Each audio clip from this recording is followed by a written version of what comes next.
G'day guys, welcome to episode 2 where we construct this small jerry-built frame purely for the purpose of proving concept. Nothing more than that. We've essentially constructed this from scrap that we've managed to salvage from various places. The Fresnel lens was removed from this scrap TV and come along for the ride. It should be pretty fun. Cheers.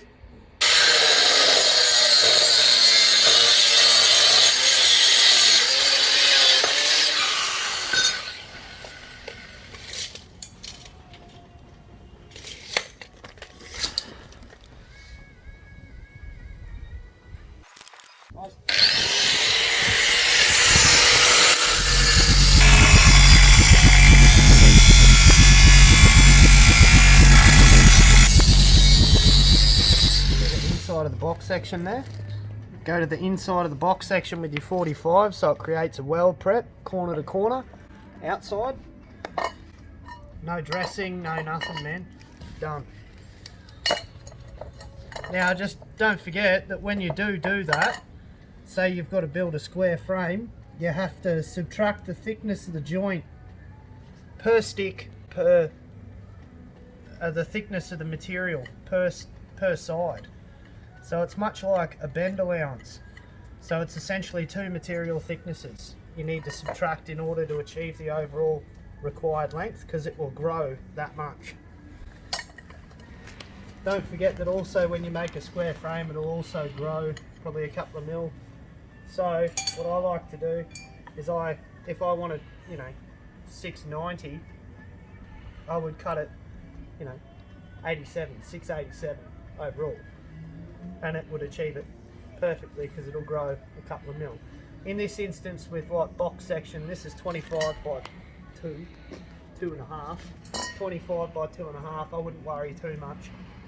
I mean, these are just arbitrary measurements anyway, but if I was to make something, that had to be correct, that is how I'd do it. Right, watch your eyes.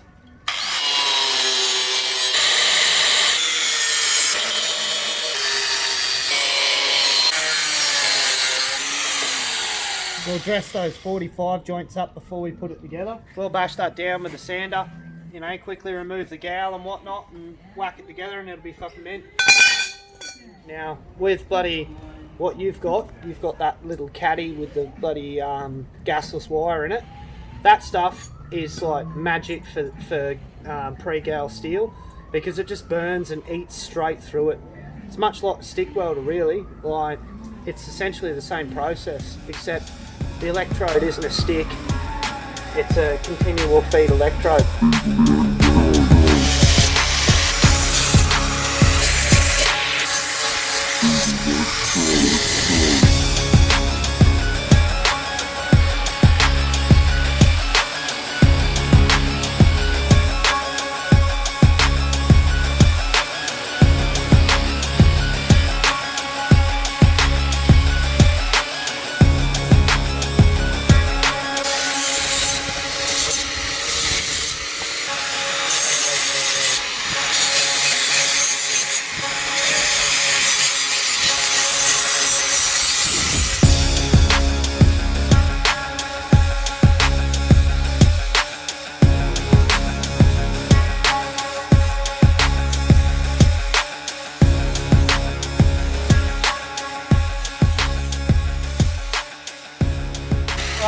What I'm doing there is I'm removing the gouge, right? This is pre-galvanized 25 by 25 by 2.5 SHS square hollow section, right?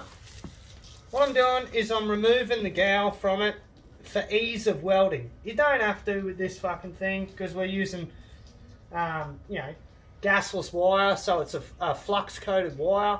You don't need it for that, but old habits in a sense die hard for sure, because normally if I had a MIG in my hand it would be bare wire, and you try welding that shit without moving it off, without taking the bloody gouge film off it, mate. I got burns from arsehole to breakfast for that from when I was, young bloke. Stupid. Here's a good one. This one here. Alright, see that? See that? See I'm missing some finger and a tattoo, right? I was underneath this proxy sensor, and I wasn't wearing a right glove. I never wear a right glove. Anyway, welding overhead, and it's galvanised steel. I didn't grind off enough of the gal, and a bit went down, hit the ring, and mate, it goes like, you know, it'll heat the ring up in a quarter of a second, and then you're in fucking real trouble. Most important part, because if you go trying to do this shit before you've set it up, you're just in for a world of hurt. Trust me. I've got it fucking low as fuck now. So put a little tack at the bottom so that when you run down to that tack, the bottom doesn't go boof and drop out. And you want to keep the lead as straight as possible, which it isn't at this point, but jigger up.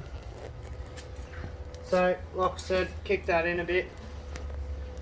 With the heat will pull it out, line that joint up, sting it at the back. Eyes.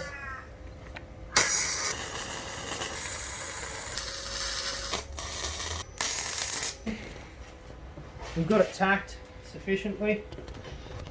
Be sweet. Alright, eyes.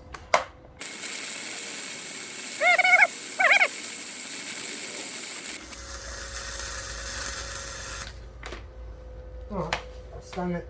Now we'll go up to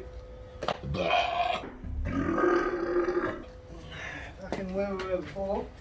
Here's a good gill. Missy good gill?